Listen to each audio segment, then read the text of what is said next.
Diabetes mellitus é uma doença prevalente em todo o mundo.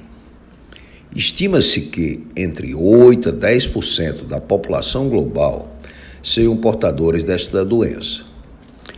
O aumento crescente observado nas últimas décadas, principalmente em indivíduos portadores de diabetes mellitus tipo 2, coloca em destaque a doença e suas complicações a longo prazo. Considerando que a diabetes mellitus é uma doença inflamatória vascular, as funções de órgãos vitais poderão estar comprometidas.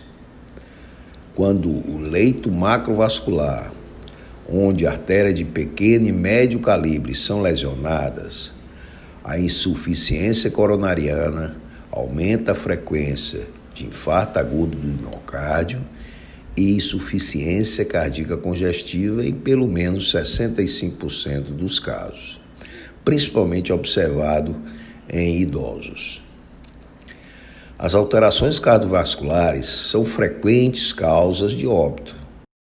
Episódios de acidentes vasculares cerebrais também contribuem para esta morbidade. A insuficiência vascular periférica leva à hipoperfusão de membros inferiores, implicando no difícil manuseio de úlceras isquêmicas, infecções secundárias, risco de amputações, que causam incapacidade funcional e interferem diretamente na qualidade de vida desses indivíduos. No leito microvascular, o envolvimento estrutural dos capilares presentes na bainha neural, retina e glomérulos renais podem originar neuropatia, retinopatia e nefropatia.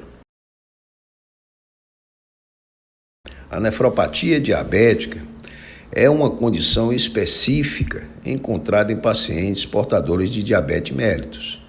É caracterizada por albuminúria que deve ser comprovada em pelo menos 2 ocasiões no período de 6 meses, redução progressiva da função renal medida através da filtração glomerular, acompanhada comumente de hipertensão arterial.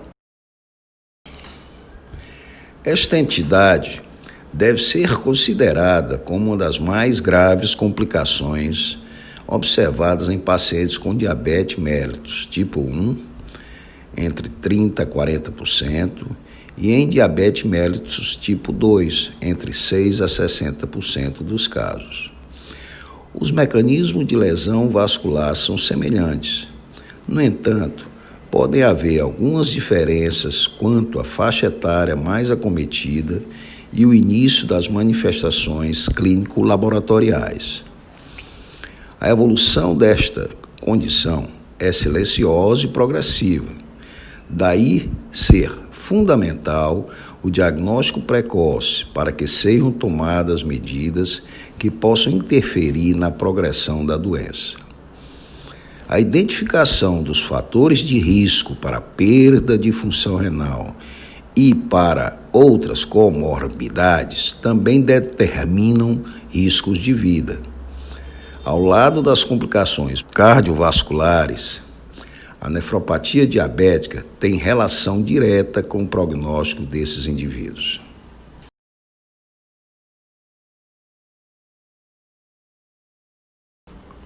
São descritas na literatura 2 vias responsáveis pelas lesões estruturais do rim.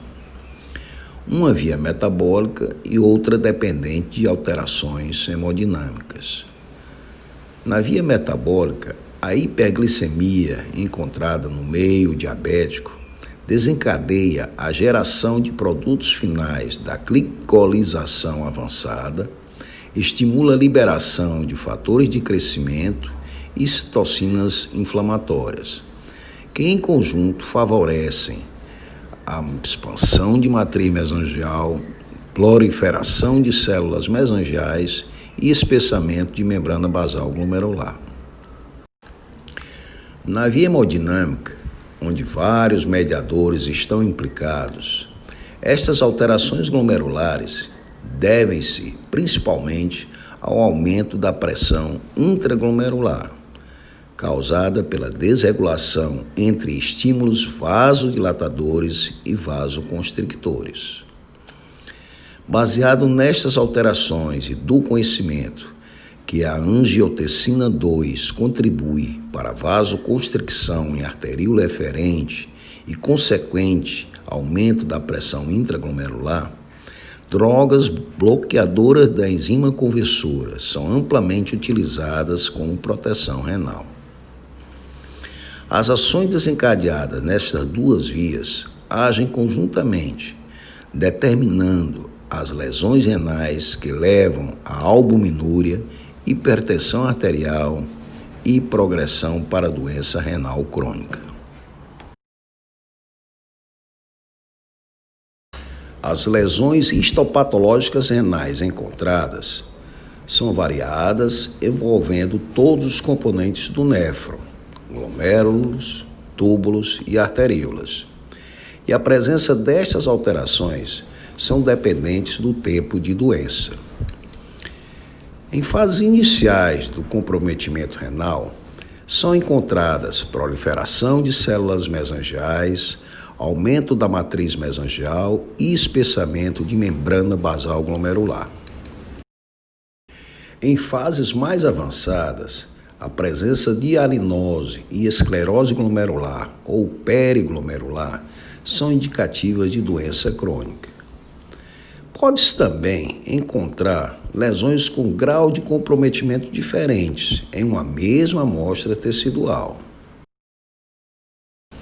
A glomerulosclerose intercapilar nodular, descrita por Kimmelstel e Wilson em 1936, é considerada como característica da nefropatia diabética e é usualmente encontrada em fase avançada da doença. Consiste no espessamento mesangial em forma de nódulos hialinos acelulares que podem se apresentar único ou múltiplos, distribuídos em lóbulos glomerulares. As alterações em vasos, túbulos e interstício também guardam relação com o tempo de evolução da doença. Nos túbulos, tumefação e posteriormente, atrofia de células tubulares. A vasculatura intrarrenal pode se encontrar com níveis diferentes de comprometimento, predominância de alinose em paredes ou esclerose e, por vezes, oclusão da luz vascular. A presença de fibrose intersticial também guarda relação com o tempo da doença. O diagnóstico da nefropatia, realizado precocemente, facilita para que sejam tomadas condutas que possam interferir na progressão desta condição. Pelo seu comportamento silencioso, na maioria das vezes, nenhum sintoma clínico chama a atenção, surgindo apenas em fases avançadas, quando as medidas de controle não são tão eficazes. Utiliza-se a dosagem da microalbuminúria como marcador de nefropatia. Se considera positivo se os valores estiverem acima de 30 e menor que 300 microgramas por minuto em urina de 24 horas. São pequenas quantidades de albumina que não são detectadas nos exames de urina rotineiramente empregados. A fita desses exames, do exame de urina de rotina, só detecta valores maiores que 200 miligramas, já na fase de macroalbuminúria, quando a nefropatia já está instalada. Também tem sido usada a dosagem de albumina e creatinina na urina. O índice encontrado da relação de albumina sobre creatinina tem correlação com os níveis de microalbuminúria. E ainda tem a vantagem de se utilizar uma única amostra de urina, não se correndo riscos de erros devido à coleta inadequada da urina de 24 horas. Este gráfico reproduz uma publicação de 1976 sobre a história natural da nefropatia diabética em pacientes com diabetes mellitus tipo 1. Aqui é mostrado os estágios desta condição de acordo com o comportamento da filtração glomerular ao longo dos anos. No início, no estágio de hiperfiltração devido à hiperglicemia, observa-se aumento da filtração glomerular de aproximadamente 20 a 30 ml por minuto. Quando a microalbuminúria é detectada, inicia-se uma perda lenta e gradual da função renal. Em estágios mais avançados de macroalbuminúria, a velocidade de perda da filtração glomerular praticamente triplica de valor. O tempo de duração destas fases é variável e depende de se o indivíduo é portador de diabetes mellitus tipo 1 ou tipo 2 e também da coexistência de fatores de risco que aceleram a progressão da doença renal. Em pacientes portadores de diabetes mellitus tipo 1, o estágio de macroalbuminúria com proteinúria ocorre tardiamente entre 10 a 18 anos. A elevação de creatinina surge entre 13 a 25 anos e pode evoluir para insuficiência renal crônica terminal e necessidade de diálise em 18 a 30 anos depois do início da hiperglicemia. Enquanto em portadores de diabetes mellitus tipo 2, a proteinúria pode estar ausente ou presente mesmo no início do diagnóstico da doença, com uma evolução para insuficiência renal crônica terminal variável. A retinopatia coexiste com a nefropatia em diabetes mellitus tipo 1, ocorrendo em torno de 2/3 dos casos em diabetes mellitus tipo 2. Se um paciente portador de diabetes mellitus tipo 1, com menos de 5 anos de duração, apresentar proteinúria e elevação de creatinina sem retinopatia, é pouco provável que a causa da doença renal crônica seja a nefropatia diabética, devendo, portanto, ser investigadas outras causas de doença renal, sejam de origem sistêmica, hereditária, familiar, secundária a drogas, neoplasia ou autoimunes. Uma vez estabelecido o diagnóstico da nefropatia diabética através da presença de microalbuminúria, o que podemos fazer para interferir, reduzindo a curva de velocidade da perda de função renal e suas consequências? É fundamental que sejam identificados fatores de riscos implicados. Alguns desses fatores não são passíveis de modificação, tais como a idade, genética, história familiar e a raça a que pertence o indivíduo. Outros, tais como hiperglicemia, hipertensão arterial com ou sem dislipidemia, podem ser controlados com medidas terapêuticas direcionadas. Hábitos alimentares e sociais também devem ser avaliados, empregando-se medidas de orientação dietética e ações contra o sedentarismo e tabagismo.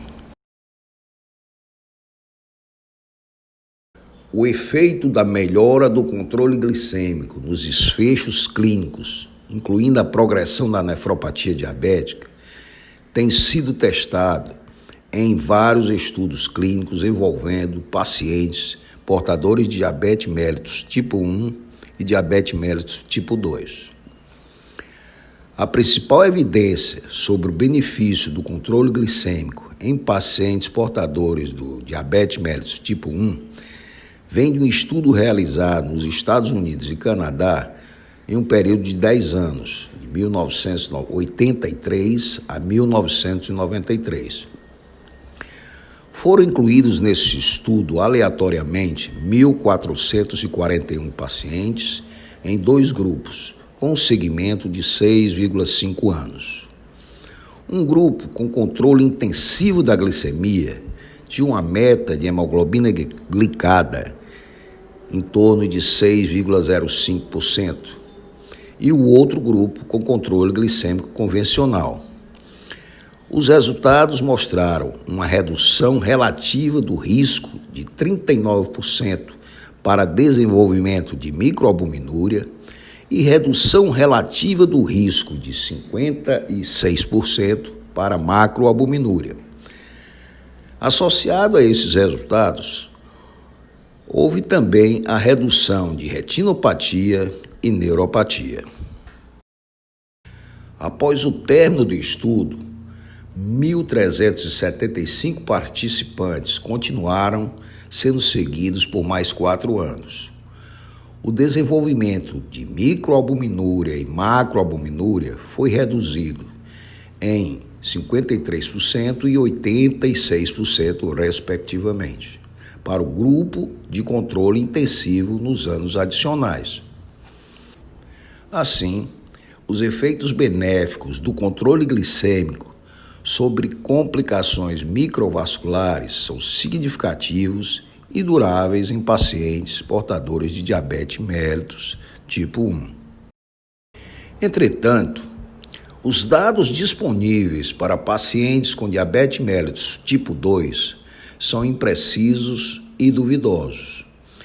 Neste estudo realizado no Reino Unido, os participantes foram aleatoriamente incluídos para avaliação, com controle glicêmico rígido, usando agentes orais e ou insulina, ou escolhidos para a terapia convencional com controle da dieta.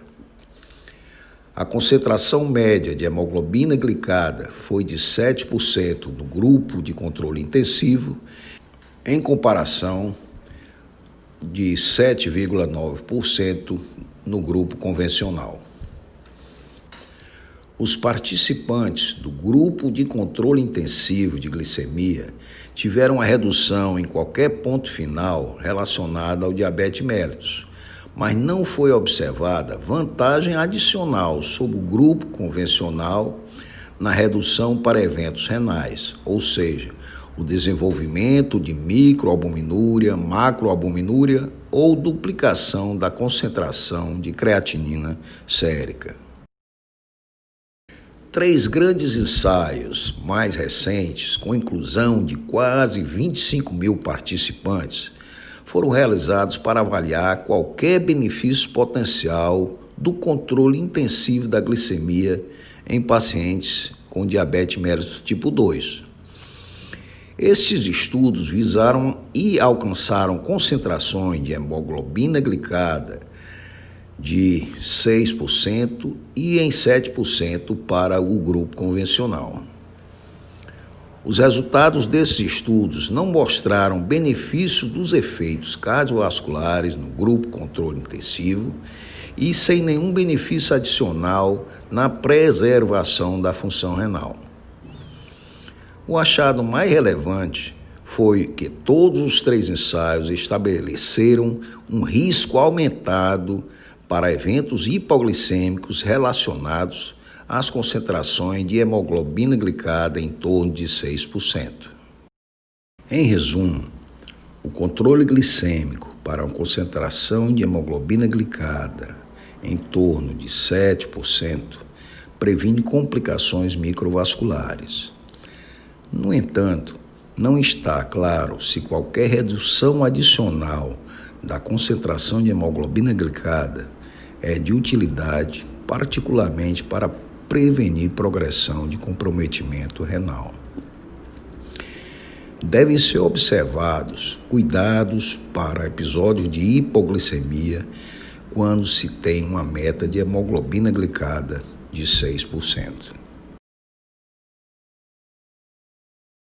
Uma nova classe de drogas tem sido estudadas e que tem demonstrado efeitos adicionais no controle glicêmico e apresentam vantagens por interferir na progressão da nefropatia e reduzir riscos cardiovasculares. São inibidoras da enzima cotransportadora 2 de sódio-glicose. Estas drogas inibem a absorção de glicose renal no túbulo proximal, onde ocorre aproximadamente 90% da reabsorção de glicose. Isto leva ao aumento da excreção de glicose na urina, o que pode ajudar os indivíduos a perder até 5 kg de peso ao longo de um ano. A diminuição da reabsorção de glicose também é acompanhada pelo aumento da excreção urinária de sódio, o que, por sua vez, pode ajudar na redução da pressão arterial, o que pode ser benéfico em pacientes com doença renal diabética e hipertensão arterial. Em recentes estudos multicêntricos, mostrou-se uma redução de 30% na probabilidade de que pacientes com diabetes mellitus tipo 2 e doença renal crônica progridam para a doença renal em estágio terminal. E também diminuíram significativamente as chances de grandes eventos cardiovasculares, como infarto agudo do miocárdio, insuficiência cardíaca congestiva e internações relacionadas a estes eventos. Hipertensão arterial é comum em pacientes portadores de diabetes mellitus e constitui um dos principais fatores de risco que influencia a progressão da nefropatia e surgimento de eventos cardiovasculares. Seu controle, portanto, constitui medida terapêutica crucial no manejo desses indivíduos. Este gráfico mostra a intervenção na redução da pressão arterial e a relação temporal com a redução da albuminúria e preservação da filtração glomerular. Uma nítida diferença foi observada na redução de proteinúria do grupo com controle da hipertensão usando losartana, quando comparado ao grupo placebo. Houveram também resultados na redução de 20% na evolução para insuficiência renal crônica terminal e na redução de hospitalizações em 32% por insuficiência cardíaca. Esses resultados mostram o efeito benéfico do controle da hipertensão arterial e também de drogas que agem inibindo ou bloqueando o sistema renina-angiotensina-aldosterona. Estas drogas são de primeira linha no controle da hipertensão arterial de pacientes diabéticos. Apesar de que alguns estudos tenham mostrado redução adicional de albuminúria quando inibidores de ECA e bloqueadores de enzima conversora eram utilizados conjuntamente, estes resultados não justificam esta conduta, por não mostrar benefício na redução da mortalidade, eventos cardiovasculares e ainda pelo maior risco de hiperpotassemia e perda aguda de função renal. Outra questão de grande importância é com relação à meta de níveis de pressão arterial que devem ser adotadas. O controle intensivo de pressão arterial foi associado à redução da albuminúria, mas não foi observada redução em evento de doença renal para estágio terminal. O risco aumentado para eventos de lesão renal aguda que requerem terapia de diálise, juntamente com outros eventos adversos atribuídos à terapia antihipertensiva, também foram vistos no grupo de controle intensivo de pressão arterial. Com base nas evidências atuais, fica claro que a redução da pressão arterial é muito importante no manejo de pacientes com nefropatia diabética. As taxas de eventos cardiovasculares e renais são mais elevadas com o aumento da pressão arterial e são reduzidas progressivamente com a terapia para diminuir a pressão arterial. Pode haver um ponto além do qual uma redução adicional da pressão arterial pode não ser útil ou mesmo prejudicial, apesar da redução da proteinúria. A diretriz atual do CADOC recomenda uma meta de pressão arterial a ser atingida de 130 por 80 milímetros de mercúrio. Atualmente, a nefropatia diabética é a causa mais frequente de insuficiência renal crônica terminal em todo o mundo, gerando desafios do tratamento substitutivo da função renal, com grandes impactos no manejo médico e encaminhamento de problemas socioeconômicos. Nos Estados Unidos, em torno de 42% destes pacientes são diabéticos. Já no Brasil, nas últimas décadas, essa incidência tem aumentado e com a tendência de ultrapassar aqueles que têm como etiologia a nefropatia hipertensiva. É de conhecimento que o paciente diabético tem maior sensibilidade aos sintomas urêmicos. Assim, o início do tratamento deve ser mais precoce que o indicado para pessoas com outras etiologias. A escolha do tipo de tratamento substitutivo da função renal deve ser realizada de acordo com a disponibilidade no local em que o paciente é acompanhado e depende também da presença ou não de morbidades que estejam presentes. Mais de 90% dos pacientes no Brasil são tratados através da hemodiálise e em torno de 10% pela diálise peritoneal ambulatorial contínua, CAPD, enquanto aguardam um transplante. Diabéticos em hemodiálise apresentam dificuldades, desde a confecção de acesso vascular pelas alterações macrovasculares que coexistem, até uma maior frequência de hipotensão arterial nas sessões, risco de isquemia miocárdica devido à instabilidade hemodinâmica que ocorre nesses pacientes. A CAPD tem algumas vantagens sobre a hemodiálise. Não precisando de acesso vascular, controla melhor a instabilidade hemodinâmica, porém tem limitações pela perda proteica pelo peritônio, episódios de peritonite que impedem a permanência neste programa. Associado a isto, poucos centros de diálise no Brasil têm a disponibilidade para este tipo de tratamento. O transplante renal, seja de doador vivo ou falecido, é a melhor forma de tratamento pela recuperação da função renal, com sobrevida a longo prazo muito superior à terapia dialítica, seja qual for a modalidade. Transplante renal isolado ou conjuntamente com transplante de pâncreas tem evoluído bastante, com vantagens adicionais pela correção também da glicemia.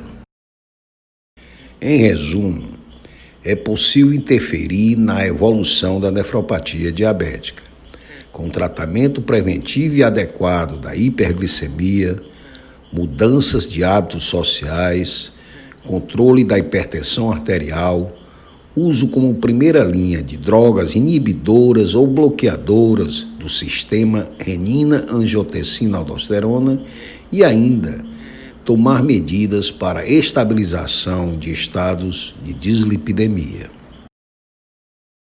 O rastreamento racional para se identificar nefropatia em pacientes diabéticos é essencial para que estas medidas sejam empregadas. Para finalizar, gostaria de que os dados aqui mostrados nesta aula possam estimular e despertar atenção para esta complicação da diabetes mellitus, doença que representa um dos grandes desafios da difícil arte de praticar medicina.